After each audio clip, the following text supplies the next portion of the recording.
Civilization, history's greatest magic trick. It began the moment a species, focused solely on survival for millennia, discovered the power of planning and construction. A spark of thought.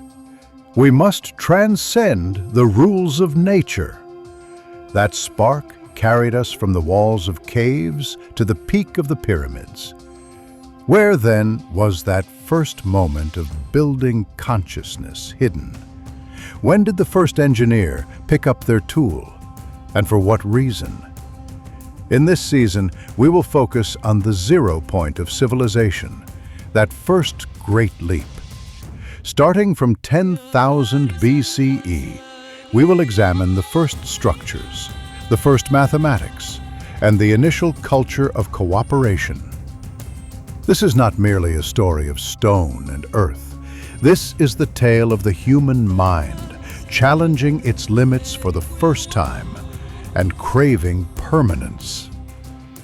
Archaeological evidence shows us humanity didn't just want to survive, it wanted to leave a mark. So where did this ambitious change, this desire to leave a mark, concretely begin? This great leap was primarily about the concept of time. While a hunter-gatherer mind focused only on the seasons and the next hunt, our ancestor, choosing a settled life, found themselves planning centuries ahead. Building was not just a physical act, it was the practice of thinking about the future. To move beyond a mere shelter was to imagine that structure existing long after us. This is the first grand philosophical moment in human history, where thought itself transcended the flow of time. This new time consciousness was materialized through architectural forms. Structures became monuments, resisting the current of time. According to archaeology, the turning point occurred around 10,000 BCE in the Fertile Crescent. The transition of our hunter-gatherer ancestors from the necessary to the permanent. This was not just a technical shift, it was a fundamental shift in mindset. We began to see settlements firmly tied to the land, replacing temporary hunting camps. The layout of the dwellings in these settlements provided the first clues of social hierarchy and shared ownership. For instance, the contiguous construction of homes in Çatalhöyük was not just a spatial solution. It was also a display of collective defense and societal identity. In these early settlements, structures were used not only for shelter, but also for status, ritual, and collective memory. The practice of burying the dead inside dwellings in the early Anatolian settlements indicates that the structure was not just a physical refuge, but also a social and spiritual sanctuary. This was the nascent idea of building a future. This idea of permanence naturally leads us to the evolution of the materials used. The foundational material of early engineering was clay. Simple mud brick was easily accessible, yet surprisingly durable when processed correctly. In Mesopotamia, the firing of clay to produce harder bricks represents the first conscious step towards the science of construction materials. This firing process was less a random discovery and more a chemical mastery requiring high temperature control. Early settlements like Çatalhöyük and Jericho combined these mud brick structures so skillfully that they endured for millennia. The vegetable mortar techniques and basic stabilization methods used here were early experiments that inspired modern civil engineering. The production of standardized mud bricks marked the first conscious attempt at mass production and modular construction. However, All this settlement and mudbrick mastery was preparation for a much greater challenge: the confrontation with stone itself.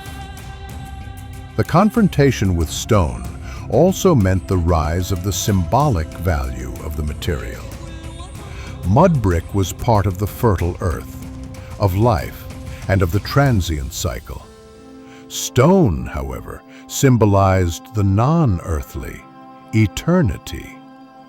The initial use of stone in these monumental structures also indicated a change in belief systems. When constructing a building, a hierarchy was established, from the temporary to the permanent.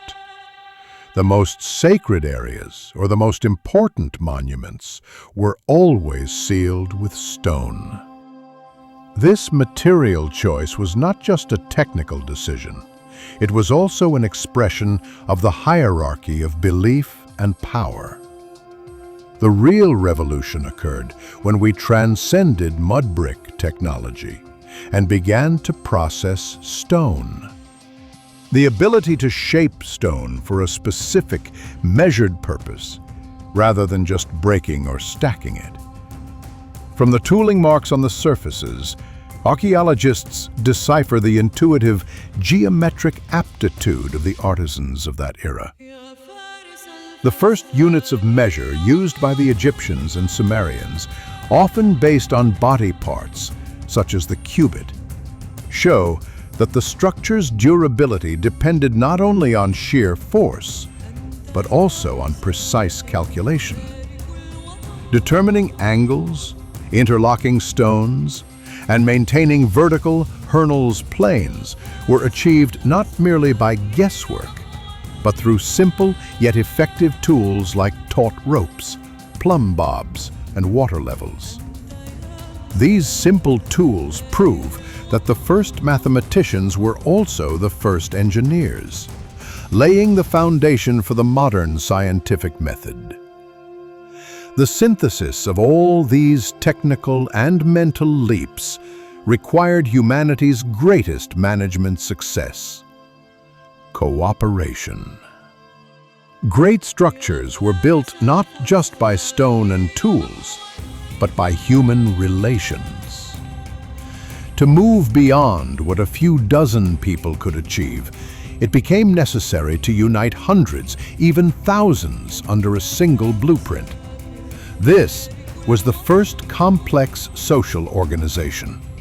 Leadership, logistics, resource management, food supply, and the division of labor all were compulsory byproducts of the first grand engineering project. The success of such projects depended on storing agricultural surplus and a central authority's ability to organize the workforce. Social stratification and specialized labor, stonemasons, architects, logisticians, were born from these monumental endeavors. This shared goal transformed us from a community into a civilization. Monumental architecture became a tangible expression of power and order, a seal certifying the ruler's divine authority. Now, we will apply all this acquired building consciousness and organizational knowledge to history's most challenging and ancient monumental structures. We will now focus on the most striking and oldest evidence of civilization consciousness. We will question why a society that predates known agricultural and sedentary life chronology built such massive, seemingly impractical structures. The secrets of the geometric order and engineering plan behind these structures will be the focal point of our future scientific research. This was merely an introduction. In the upcoming episodes, we will individually examine the most striking evidence of this engineering genius. But there is another question about these structures that we cannot answer. Why? What power drove them to expend such enormous labor? The answer lies beyond the evidence provided by science, hidden in the creation myths of those societies. The mystic thread of our series will illuminate this mystery.